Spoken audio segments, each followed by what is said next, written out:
So great to be part of this. And so thank you everyone for staying on. I expect I'm the last session between you and lunch if you're not already having something now. So we won't have slides for this, but I do want it to be fairly interactive. So I'm going to start with some questions, and if you've got a piece of paper or you've got your screen up, just make a note of this. We won't be calling anyone out or anything like this, but I'd just like for you to think about a few of these things. So how many of you noticed at the start of this session or when it was sent out to you that I was a female presenting on gender? How many of you noticed that I am ethnic and have brown skin? And how many of you noticed that I am a brown ethnic founder and CEO of my firm? And how many of you think at the moment that gender is just about women? I'd love for you to think about this just for a couple of seconds. Make a note of this either in your mind or on a piece of paper, and we'll come back to this. And then I'd love for you to think about how can we, as part of the tech sector, lead the way in relation to gender equality. Don't expect anyone to have an answer for this, because if we did, we probably would have achieved this by now. But I want to create some context around this before we actually bring everyone to think about this. So a little bit about me. You would have seen in my bio that I started off as an engineer. And the reason I did that is because my father actually came from India. Both my parents came from India and came from very, very poor backgrounds. So I saw poverty from the day I was born. It wasn't something that I saw during a year away after uni or during uni. It was literally what my family faced from day dot. And through that, I wanted to actually make a difference, and I actually wanted to be a writer and be creative, but I ended up being quite good at maths and science and ended up in the engineering space, which was fantastic.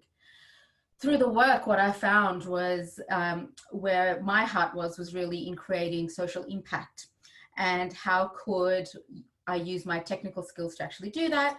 And so I landed in the social entrepreneurship space, and in that, and especially leading an organization as a CEO, what I saw was the really powerful gendered impacts, not only around the work that we were doing, but also what it meant to me being a female CEO in this space. And in Australia, a female brown CEO, and the different questions and the different approaches that were being used solely for that reason. And we'll talk a little bit more about that.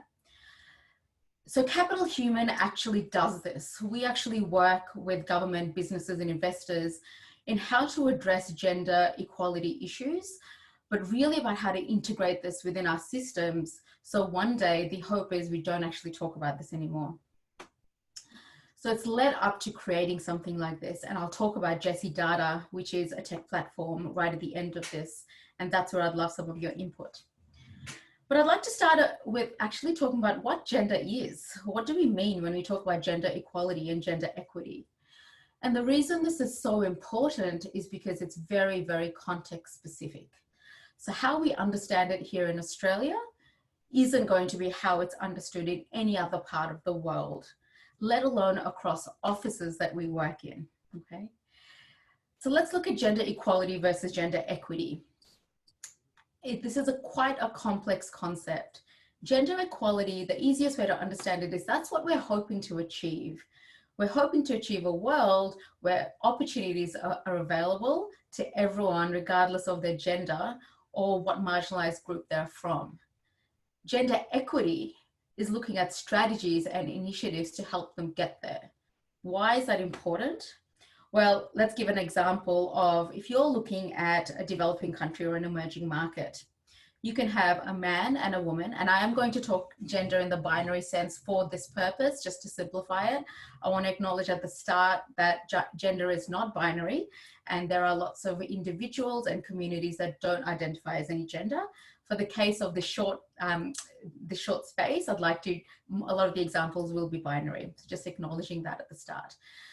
So you might have two candidates who are going for the same job, a man and a woman. And what you find in some emerging markets is that even though they have the same qualifications, they have very different starting points. So they've got the same degree. When you're looking at a man and a woman, the woman has about 5 children to look after, and this is the reality. So they sort of go down one level. They also have elderly parents to look after, which if you're a woman, the responsibility tends to land with you.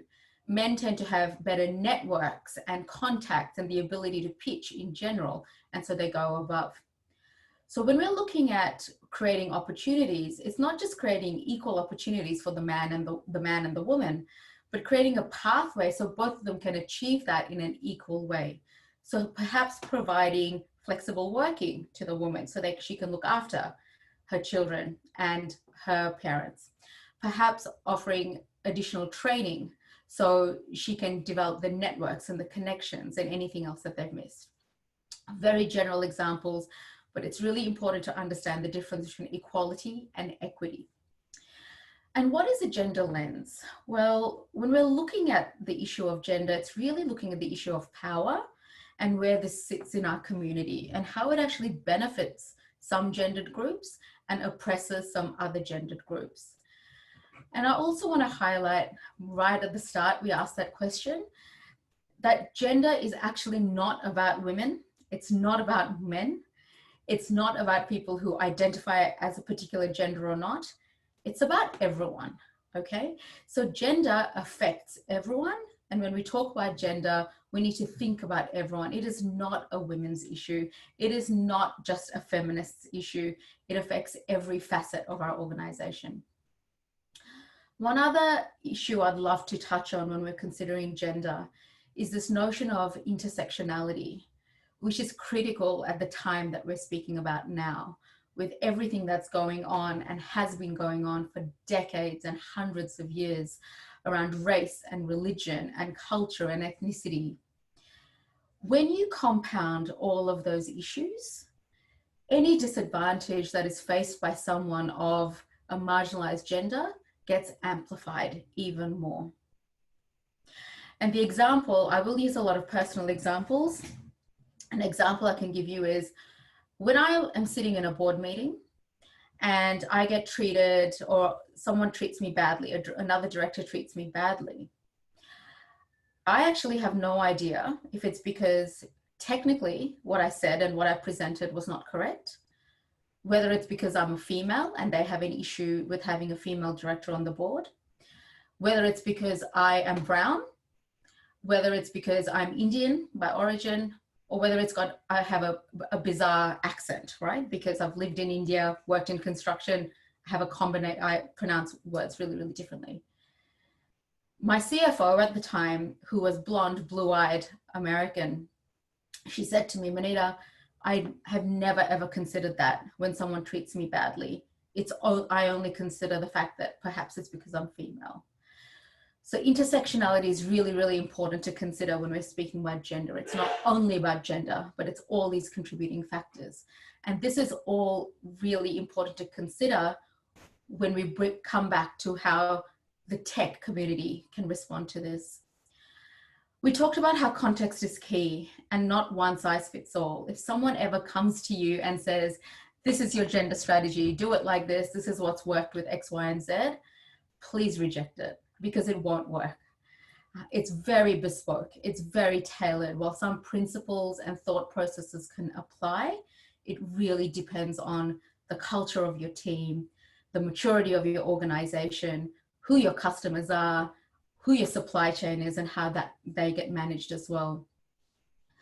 But one of the most important things to remember is that as businesses, as individuals, as communities, we actually have the power to disrupt these negative gender dynamics. And I'd love to now think about how can we do that with tech. But how can we actually do this if we don't know why it's important to consider gender? So very quickly, let's have a think about the societies that we actually live in. And the fact that whether we like it or not, whether we're looking at Australia, the US, a small island across the Pacific Islands, a country or a community in Africa, we live in very, very gendered societies. Even here in Australia, we have a low number of women in politics as CEOs, as leaders of the top firms in Australia, gender pay gaps still exist. And when we look at how COVID has impacted all of us here, predominantly research is finding, and we are contributing to this, that the impact of COVID has been significant on women, especially. For a lot of us women in leadership roles, it feels like we've gone back to the 20s or the 30s or the 50s. In emerging markets, it's even more pronounced. Gender-based violence is a significant issue in so many parts of the world, especially in emerging markets. 1 in 3 women experience gender-based violence, or 1 in 3 individuals experience it even today in 2020. When we're looking at climate risks and climate adaptation strategies, women and girls are affected far more severely than any other groups when it comes to climate risks. When we're looking at education, the lack of access to education is impacting societies and impacting the girls and women far more than it is men. There are many more impacts, but I wanted to raise some of these issues that are current and relevant to our sector. What's also important to notice and to acknowledge is globally things are changing, and they're changing quite rapidly. And if we don't address gender across our sectors, we're going to put ourselves at risk. We're going to put ourselves at risk as to how our business performs and where money is flowing and the long-term success of our businesses. Why is this? Well, we know that globally, there's an increasing trend, or there's a trend of women increasing in their purchasing power and decision-making abilities. Women are buying more. Women are paying for more items than men are. We need to consider women when we're designing our products. When you think about the Me Too movement and the Black Lives Matter movement, this is a big risk to businesses at the moment. However big you are, however small you are, there are CEOs that stepped down and were removed from their roles when the whole Me Too movement started and gained momentum in 2017. And the same things are happening around the Black Lives Matter and the racial issues we're facing now. We need to address these things now, as small businesses, as large businesses, as sectors, to ensure that our businesses are protected, and also that we respond, or we are proactive in preventing something like this from affecting us. There's a general increase in ethical practices globally. Some of you might have heard about the ESG reporting that investors are having now, where they're considering environment, social, and governance risks of their portfolios and what they're investing in. Clearly environment, the big focus is climate change. Governance is looking at the structure of boards and ethical practices, and social is looking at things around gender, although that needs a lot of work at the moment. When you're looking at where money is flowing, this is a fairly new concept in Australia and something we are focusing on very strongly. There are investors who have what they call a gender lens invested mandate. So they will only invest in, or they will invest more in businesses that have incorporated a gender lens into their operations, which means they're either providing products and services to improve the lives of women and girls, or they have gender equality and gender equity initiatives within their company. And we're looking at how money has increased into businesses like this. About 4 or 5 years ago, there was about $100 million of assets under management in the US, and that has increased to $2.4 billion. Drop in the ocean when you look at investments overall, and obviously it's different in the COVID environment, but that is a shift that's happening within 4 years, and it's going to continue to happen. Despite all of this, increasingly, we are continually having to make a case around gender, and this is at all levels. This is when we are trying collectively to influence policy change, when we are trying to implement changes within a company and an organization, within a sector, when we're trying to convince investors to actually consider projects and programs and assets and products to invest in that have a gender lens, as a sector, we are continuously having to prove why it is important for them to consider gender. So the question is, how can we now use technology to shift this dynamic? It's 2020, right? We shouldn't be talking about this in Australia. We shouldn't be talking about this in any developed country. In developing countries, in emerging market, it is slightly different. They're limited with resources and structures and politics. It is very difficult and it takes time to instigate change in those regions. I work a lot in those regions. It's exciting work, it is confronting work. That will take time. In Australia, places like Australia and the US and the UK, in many parts of Europe, we shouldn't be talking about this anymore. So how can we move from being a rhetoric to an actual action? How can it be something that we stop saying this is something that only women do, or that this is a feminist issue? I'm very focused on this. I am bringing men into the conversation very deliberately. I'm bringing other genders and people from different sectors and age groups and demographics into this because this is a people issue. One of the concepts I've developed, and it is in a development phase, and this is what I would love to talk more about with anyone who's on this call and further, is there's a lot of data that exists at the moment around gender within Australia and globally. There's a lot of data around counting gender items. For example, how many companies have gender equity initiatives? How many organizations and companies and government agencies provide parental leave and flexible leave? How many of them provide training around gender equality? How many of them, how do they compare relative to each other when you're looking at the gender pay gap within their companies? What is missing is the correlation and the causation of, if you are implementing these gender initiatives with the hope of achieving gender equality, how did these initiatives correlate to your business outcomes, your profitability, and the impact, the social impact outcomes? No one has done this yet, to my knowledge. And my feeling is because it is really, really, really difficult. It is very, very difficult because of unintended consequences around gender, around the complexities around gender, which hopefully you would have seen a little bit of from the short time I've been speaking now. How do we actually show that? Because we know, globally, we know that businesses that consider gender diversity and inclusion have better decision-making, have better profitability, are more resilient now during these COVID times.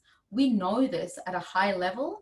How can we influence investors and businesses in doing this? So what Jessie Data does is Jessie Data creates really bespoke, tailored frameworks that sits within the companies that we work with and actually looks at their business and almost develops a blueprint for their business, aligns it with the gender strategies that they're implementing and what actually determines success in their business. Whether success is actually their geographical reach or straight profitability or social impact. It's tailored for each specific sector and each specific business. From then, the data is captured. And then over the years, what this platform will do is actually monitor how these initiatives relate back to what success means for this business, right? That information will then get fed back to these businesses so they can understand, okay, we've invested $50,000 on this initiative. In these 3 years, this has contributed in some way, acknowledging that there'll be other factors that impact that. This is really hard to do, and it's in the design phase at the moment, and we're mapping all of this out. And the two objectives is it will help a business operate much, much better. It's not to detract from what they're doing. It's actually tailoring gender equality and social inclusion initiatives so they can perform better without them having to think about it and without them having to divert their business models in doing so, But ultimately, what that information will do is hopefully shift investors' mindsets so they can actually get brilliant business cases as to this company implemented these initiatives, drove profitability this way. Great. We now will direct our capital to these kind of businesses. Once we can achieve that, it's hoped that we're going to shift a global mindset into where money goes. Because as we all know, where money goes is where change happens. So that's the concept of Jesse data in a nutshell. It's what we're doing at the moment is we are exploring how we can make this happen, and getting some experts on board to do this and testing this with companies and investors and the like. So I'd love to take us now back to the start of this session and really think about why, or if you had noticed any of those attributes as myself presenting this session on gender. Did you notice that I am a female? Did you notice that I am ethnic? And why I want to raise this is it's actually really important to notice these things, because until you notice these things, we can't influence any changes. So let's not be shy about noticing this. And if you're not noticing this, ask yourself, why aren't you noticing this? Is it because you operate in such a gender inclusive organization and sector that someone popping up with this expertise and this knowledge and talking about this topic is just something else that you've seen it happen regularly? Great. But if it's not, let's start noticing this. Then I'd love for you to actually go based on what we've covered today. And I know it's a lot. Usually I take 3 days to work with a company to talk about all of this. Is how can we in the tech sector actually take leadership and ownership of mobilizing these thoughts around gender equality? How can we remove it from being a women's issue and really take charge with the reach that we have, with the speed of change that we can enable? Jesse data would be one component, and I'm not even a tech expert. I am bringing in experts to help me with this. But how can we do this as a sector?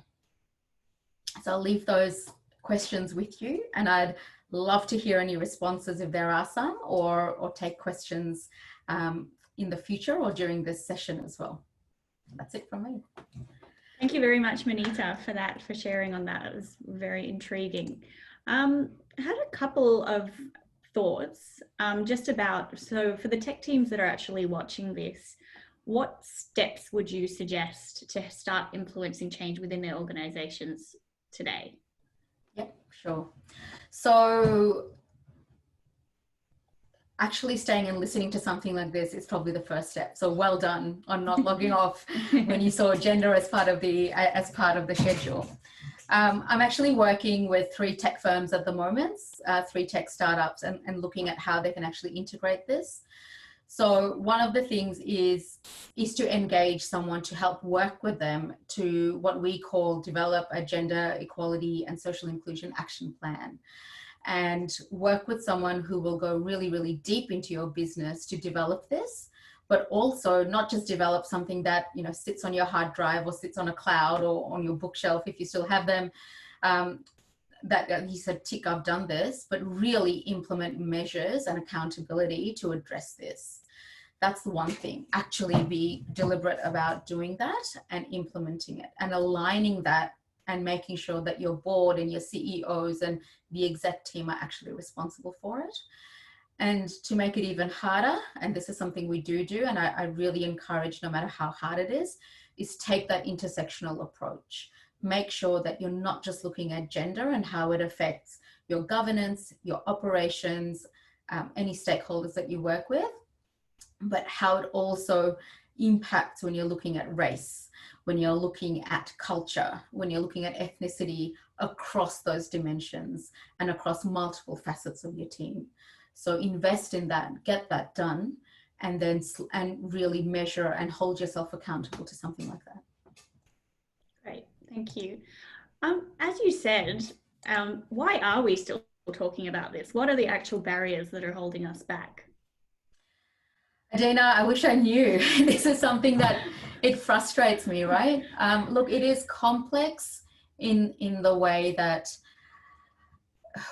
one of the first times I ran a session like this for about 100 individuals, I was in Singapore, and it was for accelerators and incubators and SMEs across Asia Pac.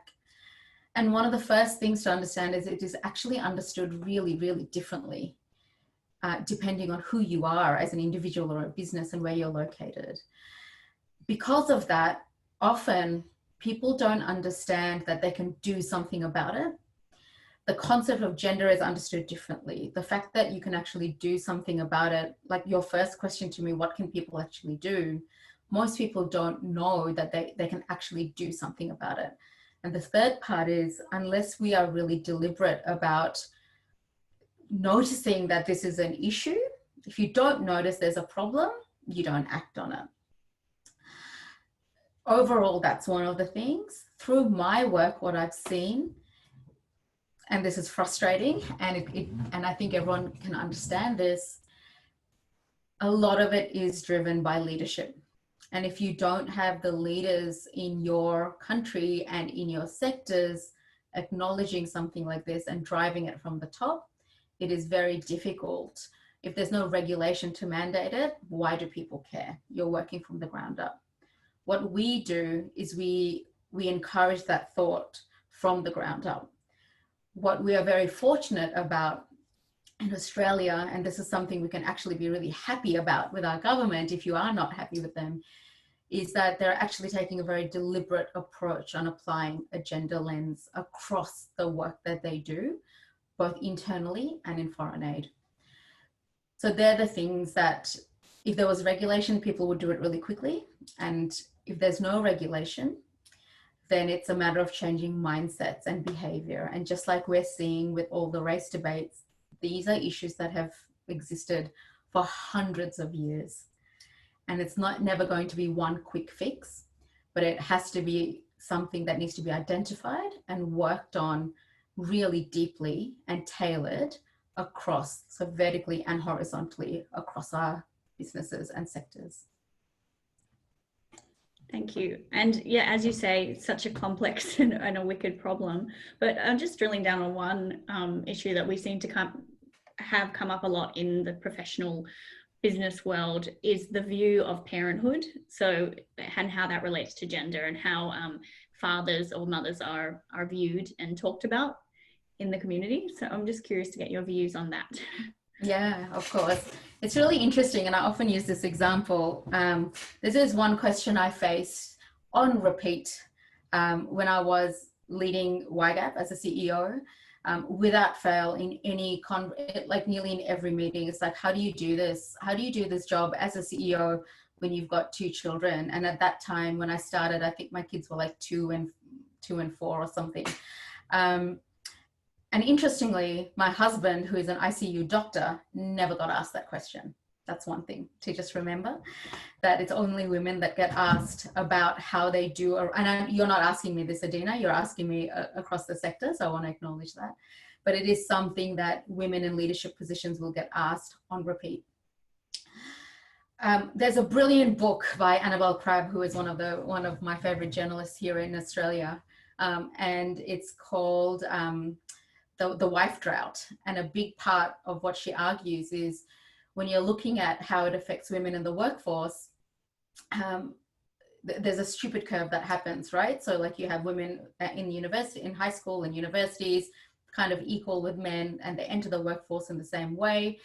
But when it comes to getting to C-level or the board positions, there's a stupid curve. And often this is when women have children. And it's not a problem. It's not an issue of getting women back into the workforce, but it's actually about changing systems, structures, and behaviors to enable men to get out of the workforce as well, right? And that is an issue that we continue to face. So while we have great initiatives on they can be better, but we have initiatives around parental leave, which is afforded to men and women. What we're finding is men are just not taking them. Right. And whether this is something to do with culture and society, these are deep-seated issues that will probably need a lot of work before it is actually practiced by everyone. it affects women a lot more. I was speaking to someone just the other day who was considering whether to have children or not. And I said, without a doubt, it's going to impact on you and your family, right? Once you have children, and that's just the nature of it. We do actually have a question here in the Q&A section just around your thoughts on breaking through the deeply embedded cultural treatment of women. And have you seen any success stories? Yeah. Through my own leadership it is very difficult. And we have to be very nuanced and careful in how we approach it, depending on the environment that we work in. So a success story would be in my previous organization. When I started, I was reporting to a board that was a board of 8, and there was 1 woman. Not only that, there was no one on, it was an international development organization. This is public knowledge, so it's actually a success story, so I'm happy to share it. But there was no one on the board who looked or was from any of the countries that we worked in besides me. During the interview phase, I said to them, I'm happy to consider this role, but you have to consider not just the optics, but the long-term implications of a female ethnic CEO from the countries that we work in reporting to an predominantly all male white Caucasian board. Right from that point, the chairperson and the board made a commitment to consider something like this and to change it. What's important to consider in something like this is changing a board isn't quick and easy. It never is. And it wasn't something that I expected to happen overnight. But I can say now, even though I'm not there, the board is truly diverse across different genders and cultures. But it took 3 years to implement that change. Okay, so that is a success story, but something to remember that things can't happen that quickly, even if people wanted to because of the structures. Other quick wins would be, or other success stories would be things like implementing, it's tricky to think about this in the COVID world because it's common now, but remote working and flexible working afforded to everyone, not just women. And the one way that I made that happen in an organization that never did it before is I took that opportunity, right? So I would work from home. I made it very clear that I could only start work at 9 and I'd have to leave at 5 on the dot. Otherwise, there's no one else to pick up my children because my husband did shift work and he just was not around.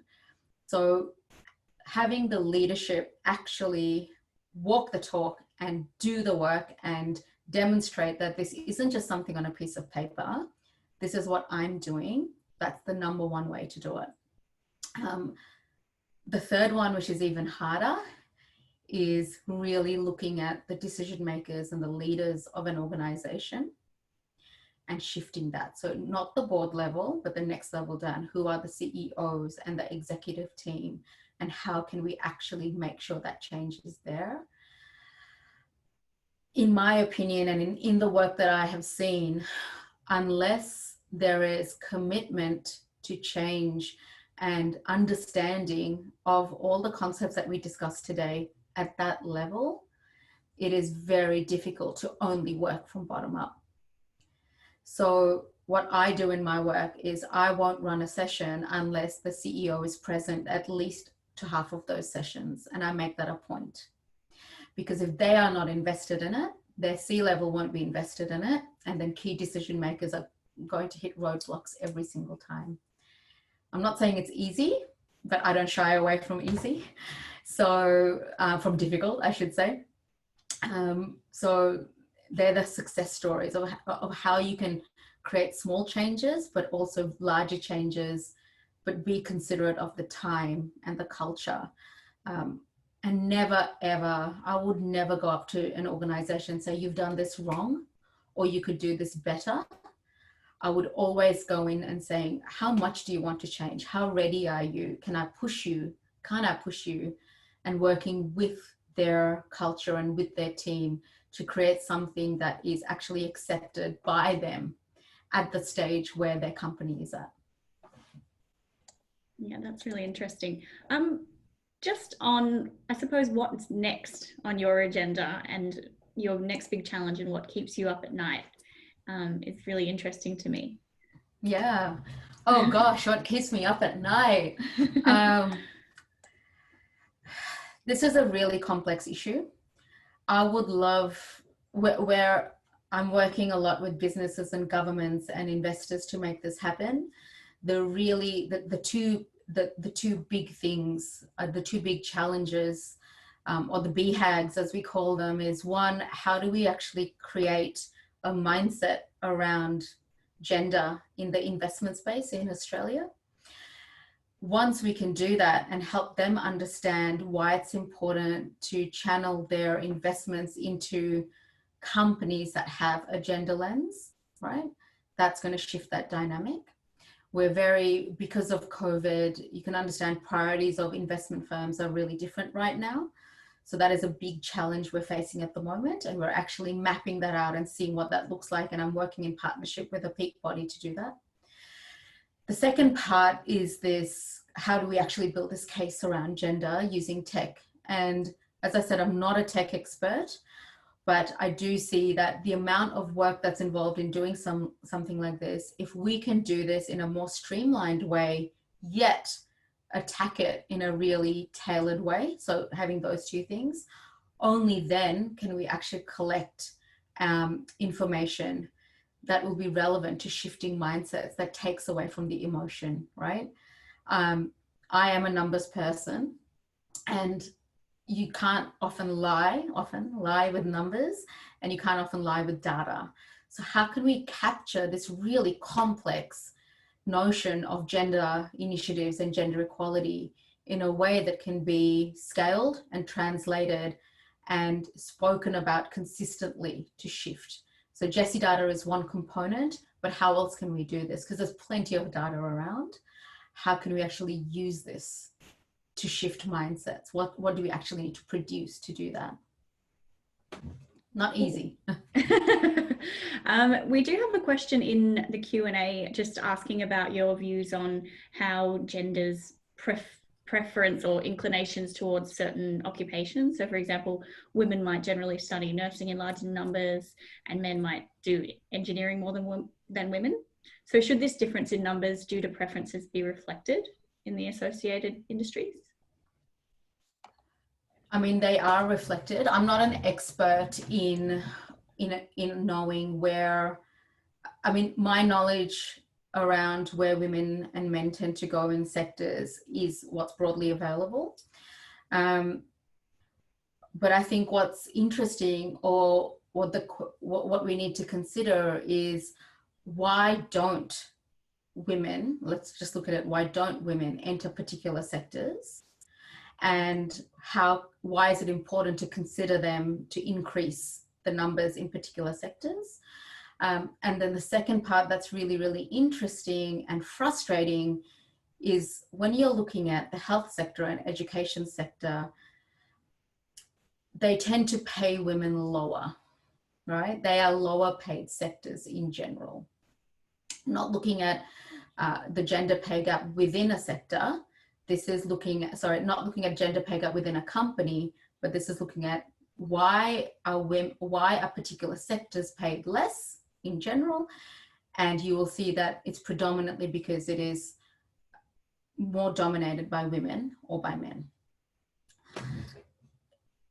When I worked as an engineer, for example, I knew that by the time, like if I chose to be pregnant and have children, how difficult it would be for me to stay in that role, because I was actually on construction sites, wearing steel cab boots, hard hats, everything, every single day, right?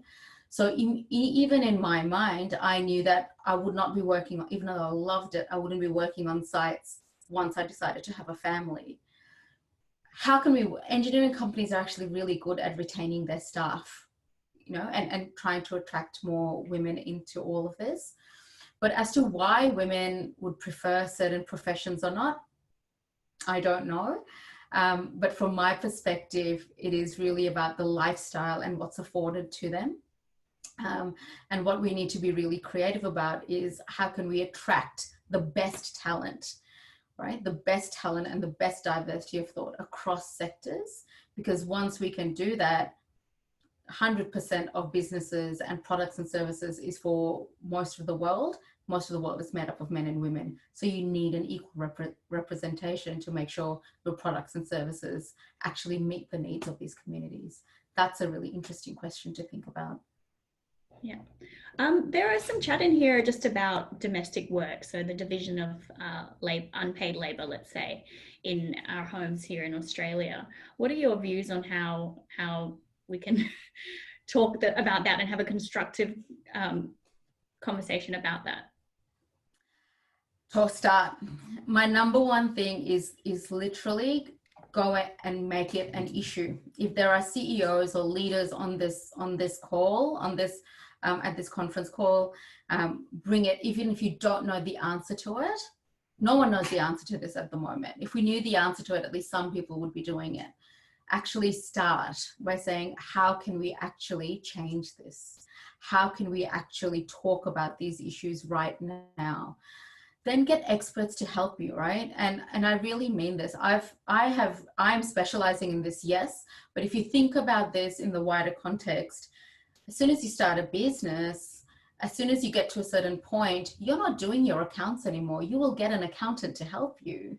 So get someone with a deep knowledge about this to walk you through this. When I'm working with investors and SMEs and other startups and other businesses, you need hand-holding in this probably for the first year, and then build that capacity in your team to actually get it to that point, right? But that you actually start having that conversation and ask for help and get someone to lead you in this, because this is really, really complex. These issues are really complex. We're never going to be able to solve it on our own. And the other thing is we need really new ways of thinking and new structures and systems to be able to accommodate for this. We need to get rid of our old way of thinking. Have it there, but introduce some new thoughts on how to do this. Thank you. I might leave it there, Manita, just because we're running out of time. But thank you so much for your time today. We really appreciate it. And so many interesting thoughts to come out of that. As you say, we could talk all day about it. No, we could. Amazing. Thank you so much and good luck. Thank you kindly. Thank you.